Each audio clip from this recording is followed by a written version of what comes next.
Oh, the biblical Bambata strikes again, out molesting and raping the ignorant, giving spiritual aids. But here's correction. The biblical Bambata says the tree of the knowledge of good and evil is Satan in Genesis chapter 2. Let's debunk that in less than 3 minutes. Go.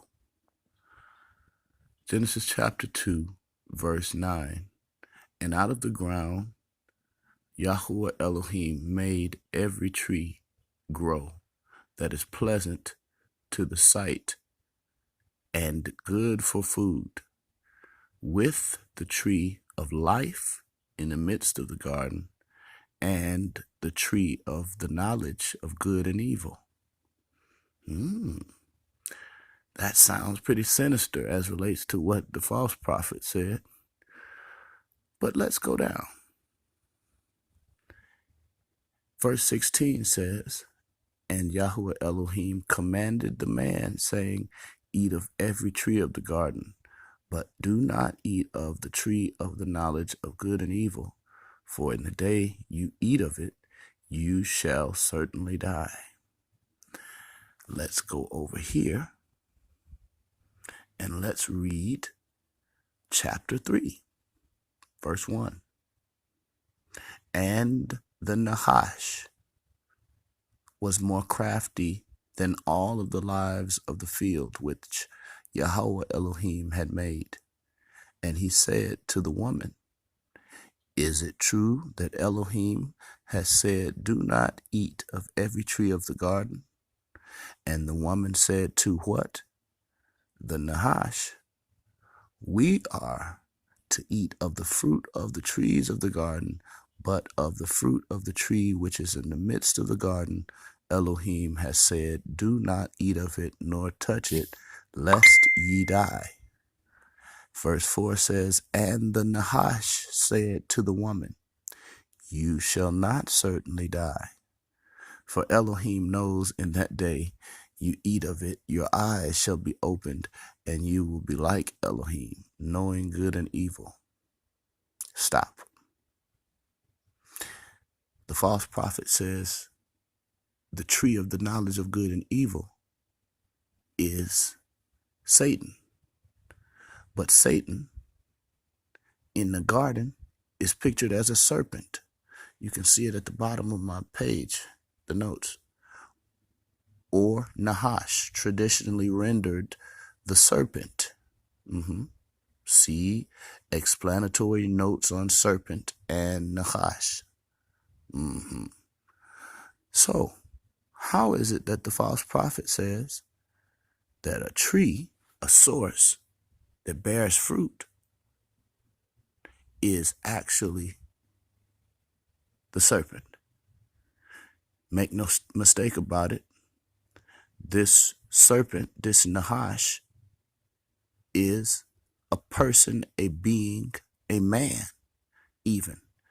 It has qualities of a man. It says, more crafty than all of the beasts of the field or the lives of the field, which Yah Elohim had made. More crafty than anything that had been alive on the earth. That doesn't sound like a tree. The tree doesn't speak. The tree doesn't offer itself. The tree simply stands in the midst of the garden, and the tree of the knowledge of good and evil. So let's find out. Is this Nahash a tree? What does Jesus say about it? And let me add this. This Nahash, the definition and the meaning of that word has to do with not only being crafty, but a word called a supplanter, a trickster. And let me let you know that Jacob, the name Jacob, is also synonymous with that word. You know, Jacob that was changed to Israel, a supplanter, a trickster. Cunning, crafty. But let's move to Matthew 13 and 30. And let's really find out who this Nachash is, what it is, if it's a tree, if it's a source, or if it's a man. I want to tell you before we even start, this man that Christ is going to talk about here in Matthew 13:30 has always been on this earth, acting like a low serpentine-like being, a reptilian, a beast, a dragon even. That old dragon, that old serpent. Let's read Matthew 13 and 30, and this is on my logo. Let the wheat and the tare grow together. Why? Because the Most High is going to send his reapers into the harvest to gather his harvest. And the scripture says, then will be the gathered into the master's barn, and the tare, or the darnel, be thrown into the fire. But where did the darnel come from? Who stuck fake wheat into the harvest? Let's find out. Matthew chapter 13, verse 24. And another parable he put before them, saying, the rain of the heavens has become like a man who sowed good seed in his field. But while men slept, his enemy came and sowed darnel, or tares. The botanical name for tare is darnel. Sowed tare, darnel, among the wheat, and went away. And when the blades sprouted and bore fruit, then the darnel also appeared. And the servants of the master of the house came and said to him, listen, Master, did you not sow good seed in your field?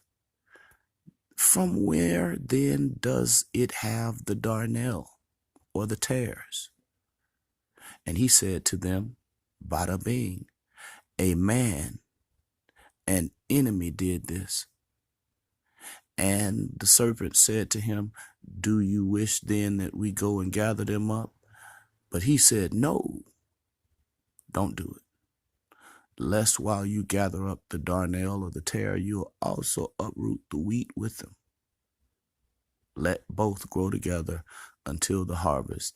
And the time of the harvest, I shall say to the reapers, first gather the darnel and bind them in bundles to burn them, but gather the wheat into my granary. Now, stop. This person that sowed the tare in the master's field is called a man, an enemy, and this scripture, it talks about, let's go up here, right here. I'm trying to read this through the screen. Not uprooting the wheat with the tare. Why? Because of the nature of the seed that was sown into the harvest by the Nahash, a man, a supplanter, a whisperer, an enemy, a trickster. It says for you to not gather it, but to let the Most High send his reapers to gather it. Why? Because everything that is of this man, this very even serpent, this Nahash, everything about him is anti-God. Antichrist. Fake, just like tare, impersonating wheat. Who did this? I'll tell you who did this. A Nahash.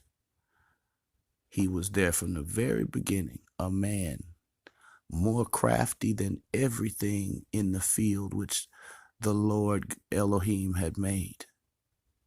And this Nahash, this supplanter, this whisperer, said and spoke and conversed with this woman and said, what? Here he is sowing tear, the exact opposite that God said. God is saying, I'm creating wheat, and this thing is doing the exact opposite, sowing tear. Is it true that Elohim has said, do not eat of every tree of the garden? And what does verse 4 say? Tear. And the Nahash said to the woman, you shall not surely die. For Elohim knows in the day that you eat of this, your eyes will be opened and you will be like Elohim, knowing good and evil.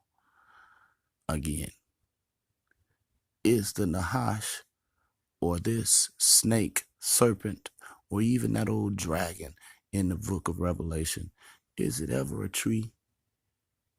No.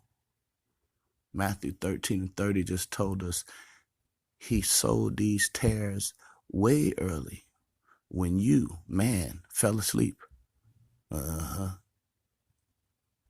Yeah, I'll tell you more about that later. But never, never, never listen to a false prophet teach you the scriptures. The Nahash, or Satan, this serpent, is not a tree. He's a man. A Nahash, a crafty man, a supplanter, a trickster. I say anti-God, anti-Christ.